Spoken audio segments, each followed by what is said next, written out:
ஓம் நமோ வெங்கடேசாய. கன்னியாகுமரி மாவட்டம் வில்லுக்குறி கிராமத்தில் அழகிய வயல்வெளியின் நடுவே அமைந்த சோலையில் உள்ள புதர்மண்டி கிடந்த திருவேங்கடநயினார் திருக்கோயில் பற்றி நம்மில் எத்தனை பேருக்கு தெரியும்?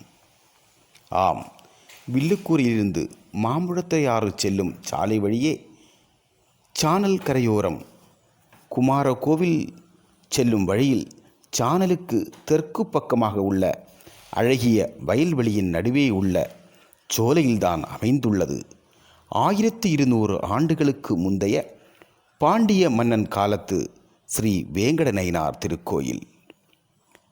இங்கே சங்கு சக்கரம் தாங்கி நிற்கும் அழகிய பெருமாள் மற்றும் திருவேங்கடநயினார் விநாயகர் சன்னதி பலிபீடங்கள் கொண்ட சிதிலமடைந்த நிலையிலுள்ள கோயிலை கண்டறிந்த கிராம மக்கள் அங்கிருந்த புதர்களை அப்புறப்படுத்தி இந்து சமய அறநிலையத்துறைக்கும் தகவல் தெரிவித்து தற்போது ஒரு கால பூஜையானது நடைபெற்று வருகிறது.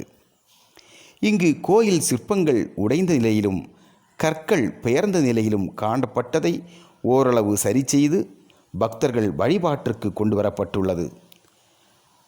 இந்த கோயிலுக்கு வந்து வழிபட்டு செல்லும் பக்தர்களுக்கு நினைத்த காரியங்கள் உடனே நடந்து வருவதால் பலர் கோயிலுக்கு தேவையான பொருட்களை நேர்த்திக்கடனாகவும் செலுத்தி வருகிறார்கள். இதை அறிந்த அக்கம்பக்கத்து கிராம மக்களும் ஆவலுடன் வந்து திருவேங்கட பெருமானை தரிசித்து செல்கிறார்கள். தாங்களும் ஒரு முறை வருகை தருமாறு அன்போடு கேட்கிறோம்.